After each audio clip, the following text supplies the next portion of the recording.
খতমে তারাবির জন্য 2 জন হাফেজ নিয়োগ দেওয়া হবে কেন্দ্রীয় মসজিদে। অনেক হাফেজে কোরআনরা সিরিয়াল ধরেছে তারাবি পড়াবে। কার মনে না চায় এত বড় এক মসজিদে আমি যদি চান্স পাইতাম তো আমার কপালটা খুলে যেত।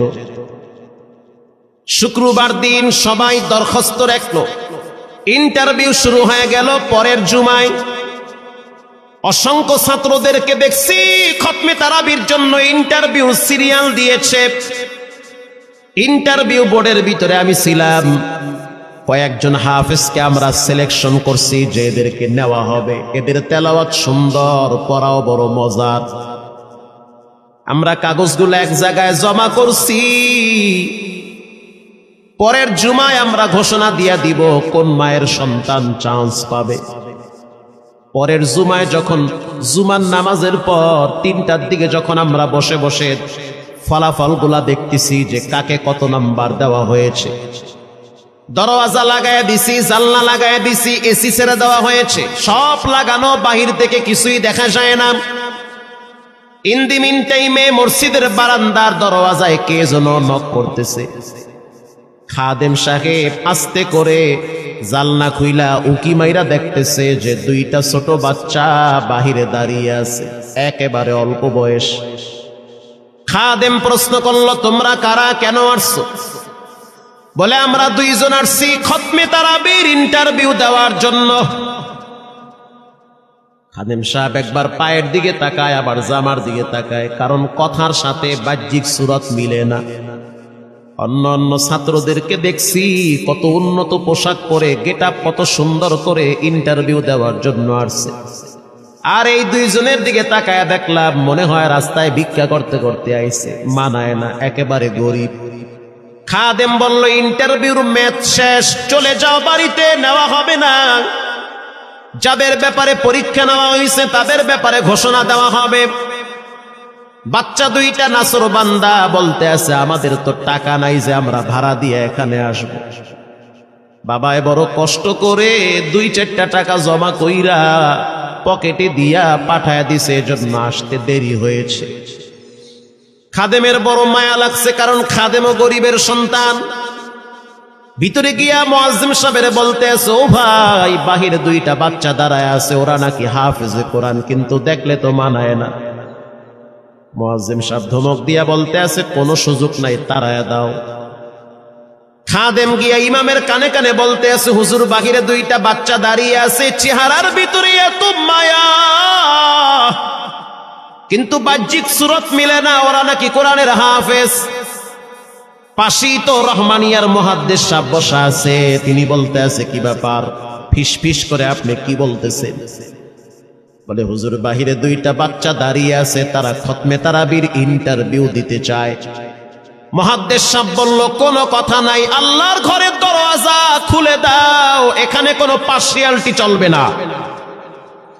আল্লাহর ঘরের দরওয়াজা সবার জন্য খুলে দেওয়া হবে, আসতে দাও, ভিতরে বসতে দাও। যদিও ওদেরকে দেখতে মানায় না, বংশগত তেমন মর্যাদা নাই, ভিতরে আল্লাহর কোরআন থাকার কারণে আমাদের উপরে ওয়াজিব হয়ে গেছে তাদেরকে সম্মান করা।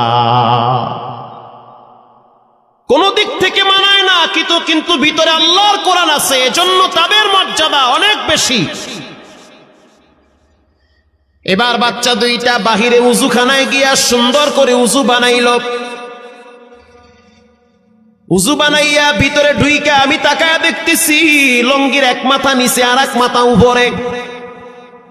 এতটাই ভয়াবহ অবস্থা, কিন্তু আজীব দৃশ্য। 2 জনের চেহারা একই রকম লাগে, 2 জনের চেহারা একই রকম লাগে। কে বড় কে ছোট বোঝা বড় কঠিন হয়ে গেছে। মুসলমান ভাইয়েরা আমার, ইমাম সাহেব প্রশ্ন করলো, তোমরা 2 জনের বাড়ি কোথায়? বলে, আমরা নারায়ণগঞ্জে ভাড়া থাকি। বাড়ি কোথায়? বলে, আমাদের বাড়ি কুড়িগ্রামে। কুড়িগ্রাম থেকে ঢাকায় কেমনে আসছো? বলে, বাবায় ঢাকায় নিয়ে আসছে। কয় মাসে কোরআন শরীফ খতম করেছ? বলে, আমরা 2 জনে 11 মাসে 30 পারা কোরআন খতম করেছি। ইমাম সাহেব একবার চেহারার দিকে তাকায় আর একবার পায়ের দিকে তাকায়। স্থানীয় গণ্যমান্য অনেক ব্যক্তিরা তাকায় আছে এদের দিকে। ইমাম সাহেব বলতে আছে, বাবা তারাবির ইন্টারভিউ শেষ হয়ে গেছে, বাড়ি চলে যাও। যেটা একটু দেখতে ছোট, ও চোখের পানি দেখলাম টিস্যু দিয়া মুছতেছে। কেন কাঁদতেছো? বলে আমরা গরিব, তার জন্য মনে হয় আমাদেরকে তাড়ায়া দিতেছেন। আমরা জানতাম না ইন্টারভিউ তাড়াতাড়ি শেষ হয়ে যাবে, আসতে দেরি হয়েছে কারণ আমাদের তো ভাড়া টাকা ছিল না, বাবায় কষ্ট করে কিছু টাকা দিয়েছে, সেটা দিয়ে এখানে আসছি। এবার মুহাদ্দিস সাহেব বলতে আছে, তাহলে একটা কাজ করো, তুমি কিছু তেলাওয়াত করে শোনাও। দুইজনেই উত্তর দিল যে আমরা তেলাওয়াত করলে তো আর নিবেন না, আপনারা প্রশ্ন করেন, আমরা দুইজনে উত্তর দিব। আমি তো আশ্চর্য হয়ে গেলাম, জীবনে কত হাফেজ দেখছি, এরকম হাফেজ দেখি নাই। প্রশ্ন করবেন, আমি উত্তর দিব। বুঝতে পারলাম ভিতরের খবর কেউ না জানলেও একজন জানেন, তিনি হলেন কে? মুহাদ্দিস সাহেব বলতে আছে, বাবা প্রশ্ন করব, ঠিক আছে, তোমাদের মন মতো একটু তেলাওয়াত কইরা শোনাও। তেলাওয়াত যদি মানসম্মত হয় তাহলে ইন্টারভিউ নিব, যদি না হয় তাহলে ছাঁটাই করে দিব। এবার ছোট যেটা সেটা তেলাওয়াত শুরু করলো সূরা তাহা থেকে। তাহা মা আনজালনা আলাইকাল কুরআনা লিতাশকা। এত সুন্দর পড়া মনে হইতেছে আসমান থেকে কোরআন নাজিল হইতেছে। এত সুন্দর পড়া, কত রঙের ঢঙের পড়া শুনলাম, এই পড়া কোনোদিন শুনি নাই। আমি তাকায় দেখলাম স্থানীয় টিউনো সাহেবের চোখের পানি বায়া বায়া পড়তেছি। ইশারা দিতে আছে আরো তেলাওয়াত করতে বলেন। এই পড়া তো শুনলে আমার দিলের ময়লাগুলা কাটে। আল্লাহর ঘরে যখন গেছি বাইতুল্লাহ ফজরের টাইমে ইমাম সাহেব তেলাওয়াত করলে যেমন মনে হইতে আছে ওই কোরআনের আওয়াজটা এখন এই মসজিদে বাজতেছে। ছোট বাচ্চাটা তেলাওয়াত করলো, বড় সন্তানটাও তেলাওয়াত করলো। এবার যারা হাফেজ সাহেব ছিল তারা প্রশ্ন শুরু করলো। যেখান থেকে প্রশ্ন করে পৃষ্ঠা ঠেকায়া দেয়, একটা জায়গায়ও আটকাইতে পারে না। এমনকি বাচ্চা দুইটা এটাও বলেছে, যদি আপনাদের যদি ধৈর্য থাকে তো আমরা দুইজনে পুরা 30 পারা এখানে এক দাঁড়ানে পড়ায়া দিব। আশা করি একটাও বাঁচবে না। এত সুন্দর পড়াশোনার পরে মোতাওয়াল্লি সাহেব বলল, সব বাদ, আমার কাছে এই দুইজনই পছন্দ হয়েছে। এই দুইজন রে মোতাওয়াল্লি সাহেব দাঁড়াইতে পারে না, হুইল চেয়ারে বসে থাকে, কাছে ডাইকা বুকের সাথে জড়ায়া ধরছে আর বলতে আছে, আল্লাহ এমন একটা সন্তান যদি আমার থাকতো জীবনটা ধন্য হয়ে যেত। আমার মৃত্যুর পরে একটু হইল তেরা কোরআন তেলাওয়াত করতে পারত। নিয়োগ হয়ে গেল, তারাবি শুরু হয়ে গেছে। মোহাম্মদপুর থানায় গিয়ে খবর নিয়ে দেখেন অনেক পুলিশরা এই বাচ্চার পিছনে দাঁড়ায় দাঁড়ায় নামাজ পড়ে চোখের পানি ছেড়ে কেঁদেছে। শুধু তাই নয়, অনেক হিন্দু মহিলারা পর্যন্ত রাস্তায় হাঁটার সময় তেলাওয়াতের আওয়াজে দাঁড়ায় দাঁড়ায় কোরআন শ্রবণ করেছে। শুধু তাই নয়, অনেক বড় বড় ডাকাত, মাস্তান, সন্ত্রাস, কিশোর গ্যাংরা পর্যন্ত দাঁড়ায় দাঁড়ায় কোরআনের আওয়াজ শুনেছে। 17ই রমজান দেশে বদর দিবস, হাজার হাজার মুসল্লি দাঁড়িয়ে আছি। ইমাম সাহেব জানে না যে এরা দুইজনে আপন মায়ের পেটের ভাই হয়, এটা ইমামের জানা নাই। দুইজনের তারাবি চলতে আছে, চমৎকার পড়া, পিছনে শত শত মাওলানা মুফতি দাঁড়ায় থাকে। মনে হইতেছে তেলাওয়াতের আওয়াজে আর এক জগতে হারিয়ে যায়, এত সুন্দর পড়া। তারাবি শেষ হয়ে গেল, মুসাফা শুরু হয়ে গেল। বাচ্চা দুইটারে কেউ বুকের সাথে জড়ায়, কেউ কপালে চুমা দেয়, বলে আল্লাহর কোরআনকে চুমা দেয়। হাজার হাজার মানুষ যখন আস্তে আস্তে নামাজ শেষ করে চলে গেল, একেবারে মসজিদের পিছনে বারান্দার পরে আরো একটা বারান্দা থাকে, ওই বারান্দায় এক লোক বসে বসে গামছা দিয়া চোখের পানি মুছতেছে। কিছুক্ষণ পরে লোকটা দেওয়ালের সাথে কপালটা ঠেকায় দিয়া একেবারে অস্থির হয়ে গেল। মনে হচ্ছে তার ভিতরে কাঁপুনি শুরু হয়ে গেছে। কিছু মুসল্লি গিয়া প্রশ্ন করলো, কি হয়েছে আপনার? বলে আমার কিছুই হয় নাই। টাকা লাগবে? বলে না, টাকা লাগবে না। তাহলে আপনি কেন এখানে কাঁদতেছেন? বলে আমি এমনি কাঁদতেছি, এটা কষ্টের কান্না না, এটা খুশির কান্না। এটা কষ্টের কান্না না, এটা খুশির কান্না, আনন্দর কান্না। আল বুকাউ মিনাল ফারাহ। অতি সুখে মানুষ কখনো কখনো কেঁদে দেয়, চোখের পানি ছেড়ে দেয়। ইমাম সাহেব বলল, পিছনে কে? লোকটা তাকে সামনে নিয়ে আসে। এবার লোকটাকে যখন কিছু দূর সামনে আনা হইল, ওই বাচ্চা দুইটা মসজিদের ভিতর থেকে দৌড় মাইরা গিয়া বলতে আছে, এই লোকটা আমার আব্বা, ইনি আমার আব্বা হয়। ধমক দিবেন না, রাগ করবেন না। আমার আব্বা ঢাকা শহরে রিক্সা চালায়। রিক্সা চালায় চালায় আমাদের দুইটা ভাইরে কোরআনের হাফেজ বানাইছে। ইমাম সাহেব ধমক দিয়া বলতে আছে, আপনি কেন দেরি করলেন? আগে কেন আসলেন না? রিক্সাওয়ালা বলতে আছে, আমি যদি আগে আসতাম আর যদি পরিচয় দিতাম আমি রিক্সাওয়ালা, হয়তো আমার বাচ্চা দুইটারে মানুষ খোটা দিবে যে রিক্সাওয়ালার পোলা। এজন্য আমি আসি নাই। দূর থেকে নামাজে কোরআন তেলাওয়াত শুইলা আবার আস্তে করে দূরে চলে যাই। মাঝে মাঝে বাচ্চা দুইটার সাথে দূর থেকে আইসা দেখা করি। এটাই হলো কোরআনের বরকত। পরে শুনতে পারলাম এই বাচ্চা দুইটার মাও নাকি গাড়ি অ্যাক্সিডেন্টে মারা গেছে। লাশ পড়ে আছে সেই কুড়িগ্রামে। একটা ছেলের নাম জুবায়ের আর একটার নাম হলো তালহা। রিক্সাওয়ালা বলতে আছে, আমার আফসোস নাই, কষ্ট হলো এক জায়গায়, সেটা হলো ঈদের সময় বাচ্চাগুলা তো বাড়িতে যাবে। বাড়িতে যাওয়ার পরে দেখবে ওদের মায়ের লাশ কবরে পড়ে আছে। ডানে বামে মাটি, সামনে পিছনে মাটি, মাটির ঘর, অন্ধকার কবরে মা ঘুমায়। ঈদের দিন এমন কোন দরদি নাই যে আমার বাচ্চাগুলারে সান্ত্বনা দিবে। গত ঈদেও দেখছি বাচ্চা দুইটা মায়ের কবরের পাশে দাঁড়ায় দাঁড়ায় লম্বা টাইম কেঁদেছিল। আমাদের ঘরে কোনো ঈদ নাই। রিক্সাওয়ালাকে সান্ত্বনা দেওয়া হইল, নসিব আপনার ভালো, কপাল খুলে গেছে। দুইটা সন্তান হীরার টুকরা এমন ভাবে তৈরি করেছেন, মনে হইতে আছে জিন্দা কোরআন হাঁটতেছে। এজন্য সন্তানগুলাকে দিনদার বানান, ঠকবেন না। বর্তমান জমানায় মানুষ বড় স্বার্থপর। একমাত্র কলিজার টুকরা মা বাবার জন্য যেই দোয়াটা করে ওটা অন্য কেউ সহজে করতে চায় না। কথা ঠিক না ব্যাঠিক? সন্তানগুলারে দিনদার বানান, নেককার বানান, আল্লাহওয়ালা বানান। আল্লাহ পাক বলেন, যারা কোরআন পড়ে, নামাজ পড়ে, আল্লাহর রাস্তায় দান করে, তারা হলো সফল ব্যবসায়ী। এখানে এমন মানুষ বসা আছেন যে নিজের হাতে নিজের মায়ের কবরে রাখছে, নিজের হাত দিয়া নিজের আব্বারে কবরে ফালায়া রাখছে। ঘরে গিয়া দেখবেন মায়ের বিছানাটা খালি। যেই বিছানায় মা ঘুমাইতো সেই বিছানাটা এখন অসহায়ের মতো পড়ে আছে। বাবায় যেই বিছানায় শেষ বয়সে বসে বসে কোরআন তেলাওয়াত করত সেই বিছানাটা পড়ে আছে। এখন আর কেউ বলে না, বাজান তুই কেমন আছো? এই কথাগুলা মা বাবার মুখ থেকে সবচেয়ে বেশি বের হইতো। মা বাবার জন্য এখন চাইলেও তো কিছু করতে পারেন না। আজকে যদি আপনার মা বাবা থাকতো, খাওয়ানো লাগতো, চিকিৎসা করার লাগতো, অসুস্থ মাকে নিয়ে ভোলা মেডিকেলে যাওয়া লাগতো, অসুস্থ আব্বারে নিয়ে লঞ্চে করে ঢাকা মেডিকেলে যাওয়া লাগতো।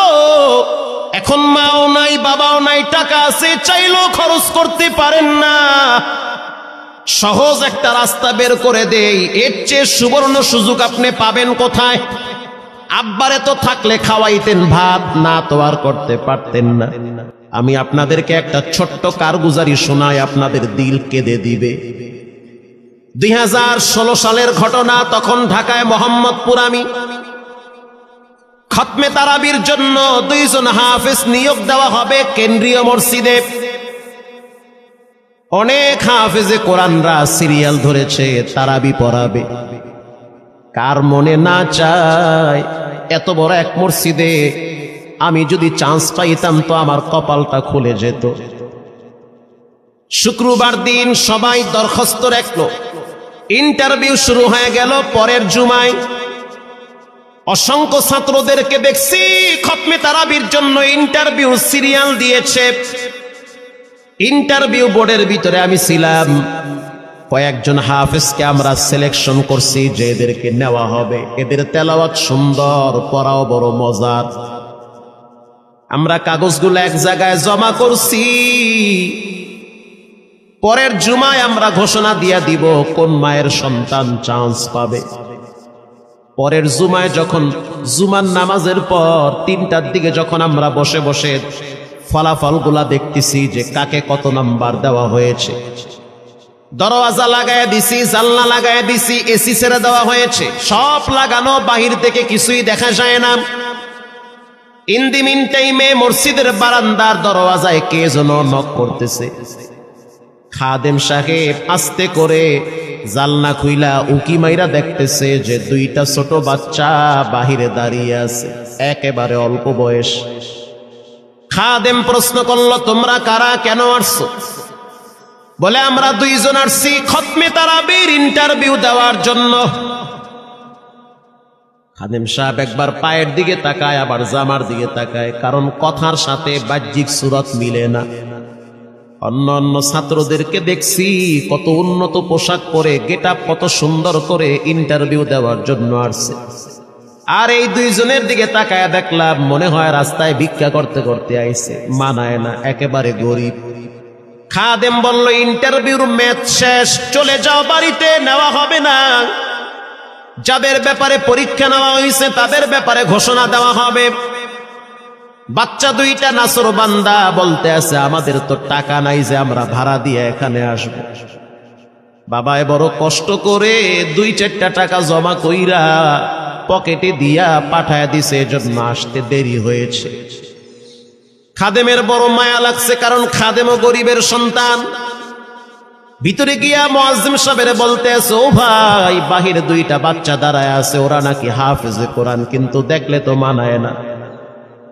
মুয়াজ্জিম সাহেব ধমক দিয়া বলতে আছে, কোনো সুযোগ নাই, তাড়ায়া দাও। খাদেম গিয়া ইমামের কানে কানে বলতে আছে, হুজুর, বাহিরে 2টা বাচ্চা দাঁড়িয়ে আছে, চেহারার ভিতরে এত মায়া, কিন্তু বাহ্যিক সুরত মিলে না, ওরা নাকি কোরআনের হাফেজ। পাশেই তো রহমানিয়ার মুহাদ্দিস সাহেব বসা আছে, তিনি বলতে আছে, কি ব্যাপার, ফিস ফিস করে আপনি কি বলতেছেন? বলে, হুজুর, বাহিরে 2টা বাচ্চা দাঁড়িয়ে আছে, তারা খতমে তারাবির ইন্টারভিউ দিতে চায়। মুহাদ্দিস সাহেব বলল, কোনো কথা নাই, আল্লাহর ঘরের দরওয়াজা খুলে দাও, এখানে কোনো পার্সিয়ালিটি চলবে না। আল্লাহর ঘরের দরওয়াজা সবার জন্য খুলে দেওয়া হবে, আসতে দাও, ভিতরে বসতে দাও। যদিও ওদেরকে দেখতে মানায় না, বংশগত তেমন মর্যাদা নাই, ভিতরে আল্লাহর কোরআন থাকার কারণে আমাদের উপরে ওয়াজিব হয়ে গেছে তাদেরকে সম্মান করা। কোন দিক থেকে মানায় না, কিন্তু ভিতরে আল্লাহর কোরআন আছে, এজন্য তাদের মর্যাদা অনেক বেশি। এবার বাচ্চা 2টা বাহিরে উজুখানায় গিয়া সুন্দর করে উজু বানাইল। উজু বানাইয়া ভিতরে ঢুইকা আমি তাকায়া দেখতেছি লঙ্গির এক মাথা নিচে আর এক মাথা উপরে, এতটাই ভয়াবহ অবস্থা। কিন্তু আজীব দৃশ্য, 2 জনের চেহারা একই রকম লাগে। 2 জনের চেহারা একই রকম লাগে, কে বড় কে ছোট বোঝা বড় কঠিন হয়ে গেছে। মুসলমান ভাইয়েরা আমার, ইমাম সাহেব প্রশ্ন করলো, তোমরা 2 জনের বাড়ি কোথায়? বলে, আমরা নারায়ণগঞ্জে ভাড়া থাকি। বাড়ি কোথায়? বলে, আমাদের বাড়ি কুড়িগ্রামে। কুড়িগ্রাম থেকে ঢাকায় কেমনে আসছো? বলে, বাবায় ঢাকায় নিয়ে আসছে। কয় মাসে কোরআন শরীফ খতম করেছ? বলে, আমরা 2 জনে 11 মাসে 30 পারা কোরআন খতম করেছি। ইমাম সাহেব একবার চেহারার দিকে তাকায় আর একবার পায়ের দিকে তাকায়। স্থানীয় গণ্যমান্য অনেক ব্যক্তিরা তাকায় আছে এদের দিকে। ইমাম সাহেব বলতে আছে, বাবা, তারাবির ইন্টারভিউ শেষ হয়ে গেছে, বাড়ি চলে যাও। যেটা একটু দেখতে ছোট, ও চোখের পানি দেখলাম টিস্যু দিয়া মুছতেছে।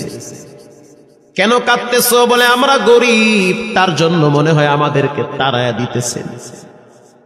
আমরা জানতাম না ইন্টারভিউ তাড়াতাড়ি শেষ হয়ে যাবে, আসতে দেরি হয়েছে কারণ আমাদের তো ভাড়া টাকা ছিল না, বাবাই কষ্ট করে কিছু টাকা দিয়েছে, সেটা দিয়ে এখানে আসছি। এবার মুহাদ্দিস সাহেব বলতে আছে, তাহলে একটা কাজ করো, তুমি কিছু তেলাওয়াত করে শোনাও। দুইজনেই উত্তর দিল যে আমরা তেলাওয়াত করলে তো আর নিবেন না, আপনারা প্রশ্ন করেন, আমরা দুইজনে উত্তর দিব। আমি তো আশ্চর্য হয়ে গেলাম, জীবনে কত হাফেজ দেখছি, এরকম হাফেজ দেখি নাই। প্রশ্ন করবেন, আমি উত্তর দিব। বুঝতে পারলাম ভিতরের খবর কেউ না জানলেও একজন জানেন, তিনি হলেন কে? মুহাদ্দিস সাহেব বলতে আছে, বাবা প্রশ্ন করব, ঠিক আছে, তোমাদের মন মতো একটু তেলাওয়াত করে শোনাও। তেলাওয়াত যদি মানসম্মত হয় তাহলে ইন্টারভিউ নিব, যদি না হয় তাহলে ছাঁটাই করে দিব। এবার ছোট যেটা সেটা তেলাওয়াত শুরু করলো সূরা তাহা থেকে। তাহা মা আনজালনা আলাইকাল কুরআনা লিতাশকা। এত সুন্দর পড়া মনে হইতেছে আসমান থেকে কোরআন নাজিল হইতেছে। এত সুন্দর পড়া, কত রঙের ঢঙের পড়া শুনলাম, এই পড়া কোনোদিন শুনি নাই। আমি তাকায় দেখলাম স্থানীয় টিউনো সাহেবের চোখের পানি বায়া বায়া পড়তেছি, ইশারা দিতে আছে আরো তেলাওয়াত করতে বলেন। এই পড়া তো শুনলে আমার দিলের ময়লাগুলা কাটে। আল্লাহর ঘরে যখন গেছি বাইতুল্লাহ ফজরের টাইমে ইমাম সাহেব তেলাওয়াত করলে যেমন মনে হইতে আছে ওই কোরআনের আওয়াজটা এখন এই মসজিদে বাজতেছে। ছোট বাচ্চাটা তেলাওয়াত করলো, বড় সন্তানটাও তেলাওয়াত করলো।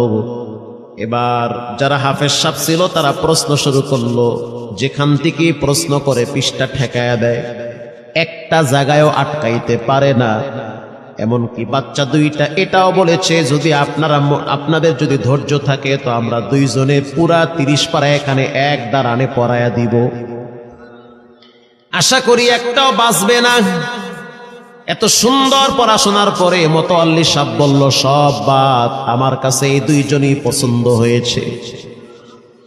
এই দুইজন রে মোতাল্লি সাহেব দাঁড়াইতে পারে না, হুইল চেয়ারে বসে থাকে, কাছে ডাইকা বুকের সাথে জড়ায়া ধরছে আর বলতে আছে, আল্লাহ এমন একটা সন্তান যদি আমার থাকতো জীবনটা ধন্য হয়ে যেত। আমার মৃত্যুর পরে একটু হইল তেরা কোরআন তেলাওয়াত করতে পারত।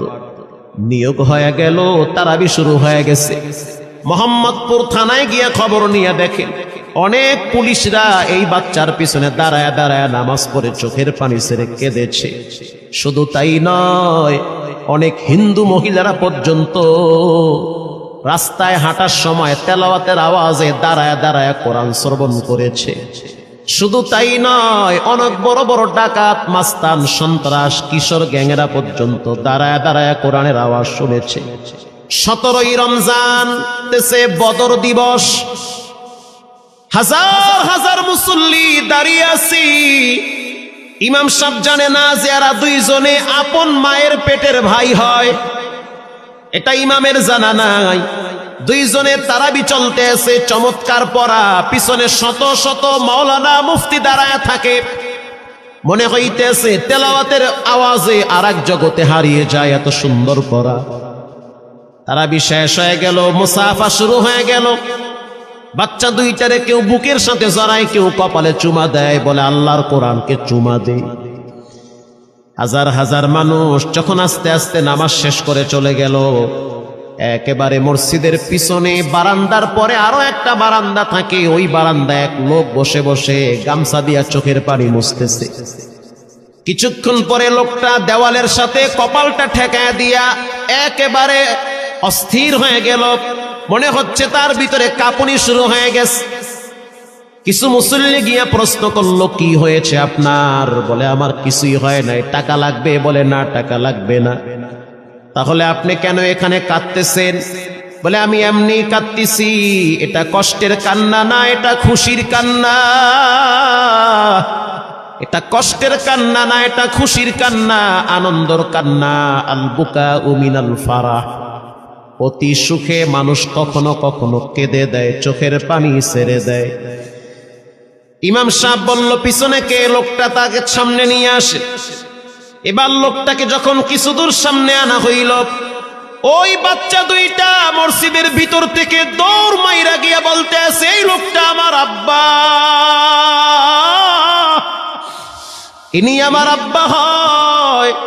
ধমক দিবেন না, রাগ করবেন না। আমার আব্বা ঢাকা শহরে রিক্সা চালায়, রিক্সা চালায় চালায় আমাদের দুইটা ভাইরে কোরআনের হাফেজ বানাইছে। ইমাম সাহেব ধমক দিয়া বলতে আছে, আপনি কেন দেরি করলেন? আগে কেন আসলেন না? রিক্সাওয়ালা বলতে আছে, আমি যদি আগে আসতাম আর যদি পরিচয় দিতাম আমি রিক্সাওয়ালা, হয়তো আমার বাচ্চা দুইটারে মানুষ খোটা দিবে যে রিক্সাওয়ালার পোলা। এজন্য আমি আসি নাই। দূর থেকে নামাজে কোরআন তেলাওয়াত শুইনা আবার আস্তে করে দূরে চলে যাই। মাঝে মাঝে বাচ্চা দুইটার সাথে দূর থেকে আইসা দেখা করি। এটাই হলো কোরআনের বরকত। পরে শুনতে পারলাম এই বাচ্চা দুইটার মাও নাকি গাড়ি অ্যাক্সিডেন্টে মারা গেছে। লাশ পড়ে আছে সেই কুড়িগ্রামে। একটা ছেলের নাম জুবায়ের আর একটার নাম হলো তালহা। রিক্সাওয়ালা বলতে আছে, আমার আফসোস নাই, কষ্ট হলো এক জায়গায়, সেটা হলো ঈদের সময় বাচ্চাগুলা তো বাড়িতে যাবে, বাড়িতে যাওয়ার পরে দেখবে ওদের মায়ের লাশ কবরে পড়ে আছে। ডানে বামে মাটি, সামনে পিছনে মাটি, মাটির ঘর, অন্ধকার কবরে মা ঘুমায়।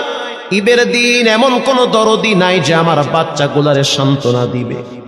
গত ঈদেও দেখছি বাচ্চা দুইটা মায়ের কবরের পাশে দাঁড়ায় দাঁড়ায় লম্বা টাইম কেঁদেছিল। আমাদের ঘরে কোনো ঈদ নাই। রিক্সাওয়ালাকে সান্ত্বনা দেওয়া হইল, নসিব আপনার ভালো, কপাল খুলে গেছে।